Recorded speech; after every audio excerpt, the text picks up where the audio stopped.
All right, this is for Brother Yanni and for Joe's friend in Tanzania and anybody else in the future who asks me to come to some other location and preach. Okay, I love you all in the name of our Lord Jesus, and I want to be a blessing.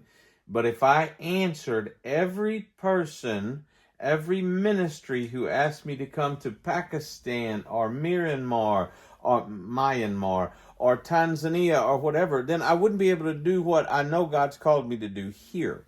So the first purpose of this video is to show you some free resources I have for you to teach your people with.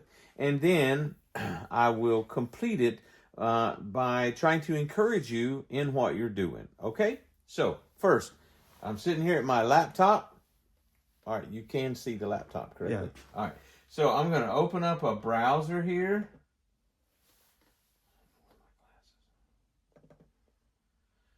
So, and I'm going to go to YouTube eventually.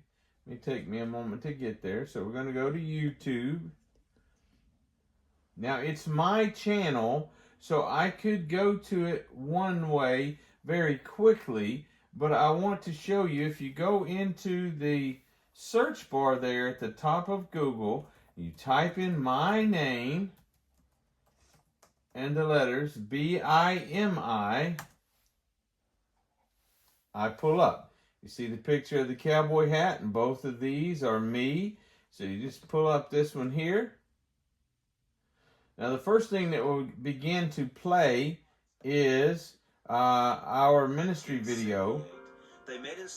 But if you look right here across the top, you see the word playlist. If you go into the playlist, I have it set up where anybody can come in here and use it as a class, okay?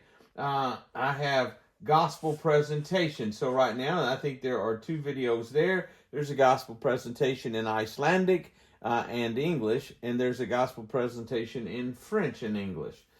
There's a series of sermons in 1 Peter, a series of sermons on revival, a series of sermons in 2 Peter, a series of what I would call topical sermons on being an active duty Christian. Here's a series in 1st and 2nd Kings, Champions for Christ or Heroes of the Faith. Again, this is a topical series, 1st and 2nd Corinthians. This is one that's very important. Bible survey and Bible doctrines. So that is set up. It's probably in there. I'm going to stop it. It's in there backwards because when I made the list, I just did each one. But if you start down here with intensive discipleship number 1 and just work your way through it, then you will start with an intro to the Old Testament. You will get a survey of each book, including pictures and prophecies of Christ in the Old Testament, who is the human penman, approximately when was it written, what are the main points, what is the outline, who are the main characters, etc. And then when we move into the New Testament, there's an introduction of the New Testament as well as a similar situation, a similar presentation on each book where we cover the author, the approximate date it was written, and so forth. All right.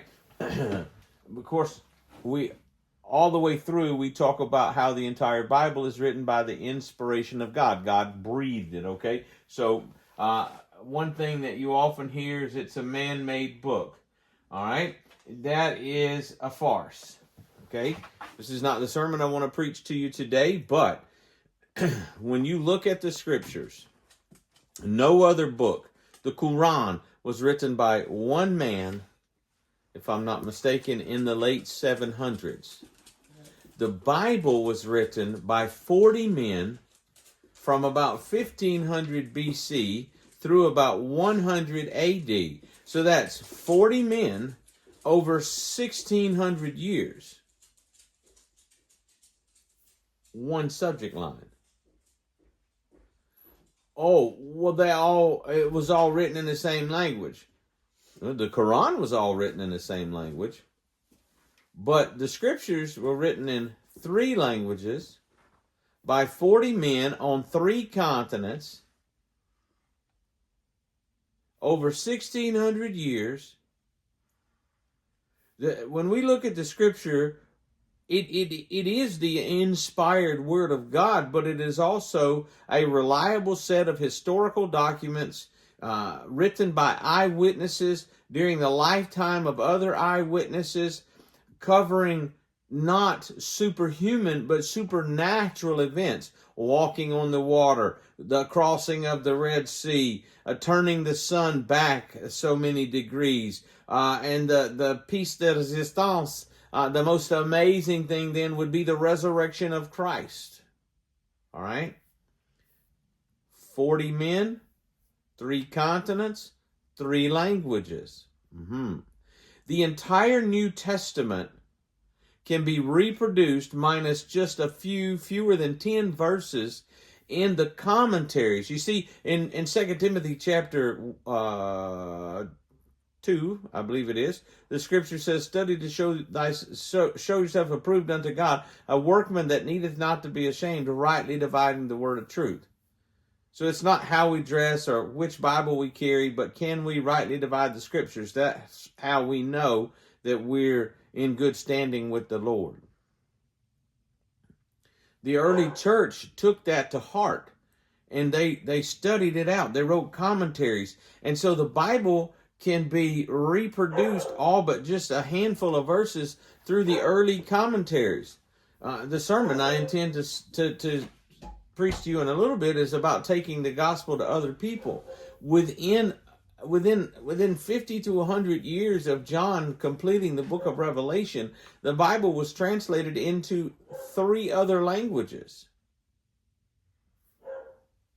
And all of those translations pretty much agree through the 1500s. Actually, it's probably through the 1700s. A man named Tischendorf in the early 1800s went and found a corrupted text in the Sinai Peninsula that he actually stole. And where did he steal it from? He stole it from a monastery. He stole it from a trash heap a trash bin in the monastery. They didn't want it to give it to him because it had so many errors. They weren't even through reading through this text when they threw it away because it had 1,200 errors. That's 10% of the New Testament was erred, so they threw it away. A lot of your modern translations use that, but any translation that was made before, pretty much before 1900, definitely before 1800, there's going to be a pretty close agreement there between, because that's another thing we hear, especially I've heard Muslims through the years say, well, the Bible's corrupt because it's been translated so many times. That's hogwash. I typically hand them my Bible and tell them to show me where it's corrupt, because they can't. All right? The Bible was written over 1,600 years by 40 men in 3 languages on 3 continents. And we could say that the key verses of the entire Bible are either found in John 20 when it says, many other things did Jesus that are not recorded in this book, but these things are written that you might believe that Jesus is the Christ, and that believing you might have life eternal. Or perhaps Philippians chapter 2, where the Bible says, wherefore God also hath highly exalted him. It's talking about Jesus, and given him, Jesus, a name above every name. Now there are over 200 names of God in the scriptures. But at the name of Jesus, Philippians chapter 2 tells us that every knee will bow. Of things in heaven, they're saved. They're already there. Things in earth, 50-50 shot. Are they going to accept Jesus, or will they spend eternity in torment? Things under the earth, which is where the Bible describes hell to be. And every tongue will confess that Jesus Christ is Lord, to the glory of God the Father. You see, the question is not, will people realize that Jesus is the Lord and King? The question is, will they realize in time to miss heaven to gain heaven and to miss hell, to go to heaven as opposed to going to hell? So this is set up here. If you need some, now, if English is not your mother tongue, I don't know that music will be a blessing to you, but there's a playlist here called music that you can use. There's a study on parenting biblically. There is a study on the Psalms, so it's just very short. I did not cover them all. There's a study on the pastoral epistles. There's a study on what the Bible says about various things. Galatians. I started a series, Great Stories of the Bible, which I'll probably pick up. I covered Revelation in Sunday school. You're welcome to use any of that. Now, let's talk about what God's called us all to do. All right? The first thing you have to understand is God loves all men. For God so loved the world. So I could take any name. The brother in Tanzania, I'm afraid I don't actually know his name, but God loves you. Brother Yanni, God loves you. Anybody else who may watch this video, God loves you because you're all part of the world. For God so loved the world that He, God, gave His only begotten Son, whom we know to be Jesus, that if we believe on Jesus, we wouldn't perish, but we'd have everlasting life. That's the first truth that you need to gain to be saved. Once you understand that, though, you'll get a better, that's what we call the good news. Once you understand the good news, you get a better grasp of the good news when you understand the bad news. You're a sinner. I'm a sinner. The Bible says we've all sinned and come short of the glory of God. You may compare yourself to me. You may be younger. You may be slimmer, whatever. I may be older, wiser. One or the other may be in better health. Usually, whoever's making the comparison wins that comparison. But I'm not the standard. You're not the standard. The Lord Jesus is the standard, and we've all fallen short of His glory. So that's bad news. We get to the worst news. The wages of sin is death. The result, the salary, the payment for sin is death. It's not only talking about a physical death. Revelations on more than one occasion says death and hell were cast into the lake of fire, which is the second death. You see, death is separation. If I died at this moment, the young man standing behind the camera then would help his mother take my physical remains to Mississippi to bury them.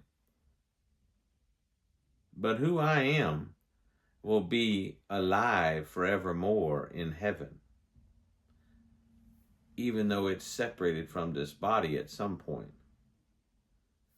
But the death talked about in Romans chapter 6 and verse 23 is the second death talked about in Revelation 21:8. I call it the final separation. Not only is the person who dies without Christ separate from their body, but they're separate from the Lord and Savior Jesus Christ for eternity. Man, that's bad. We're all sinners, and the payment for sin is to be separated from God forever in a place of torment. That is awful. Let's get back to the good news. The wages of sin is death, but the gift of God's eternal life through Jesus Christ our Lord. You see, the Bible, back up a chapter from Romans chapter 5, the Bible says in verse 7, effectively, for a good man, we would often be willing to trade our lives so that the good man can live. But verse 8, the Bible says, but God commendeth. That's a big $2 word that means He demonstrated His love towards us in that while we were yet sinners, that means His enemy, Christ died for us. Christ died for Brother Yanni. Christ died for the brother in Tanzania. Christ died. Whoever's listening to this video at this moment, Christ died for you. You can understand those four things and still not be born again. There has to come a time when you personally admit that Jesus is Lord, that He died for your sins, and that He rose again the third day. The Bible says the same Lord over all is rich unto all who call upon Him, for whosoever shall call upon the name of the Lord shall be saved. If you've called upon the name of the Lord, then you have accepted salvation. In John chapter 3, Jesus calls that being born again. So you were born of water, because we were all in our mother's wombs encapsulated in that womb in water. And we were born, the water came out, and then we came out. But when you're born of the Spirit, that's when the Holy Spirit of God immerses you into Jesus. If any man be in Christ or Jesus, he's a new creature. Old things are passed away. Behold, all things are become new. When you're born again, when you've been saved, whichever biblical way you'd like to describe it, your life should change. Everybody who accepts the call to salvation receives a call to service. Matthew chapter 28, verses 18 to 20, we call that the Great Commission. Mark 16:15, the Great Commission. Luke 24:46 and following, the Great Commission. John 20:21, the Great Commission. Acts 1:8, the Great Commission. And I typically include verse 14. Verse 14 describes, because everybody wants to see what happened in Acts chapter 2, where 3,000 people got saved.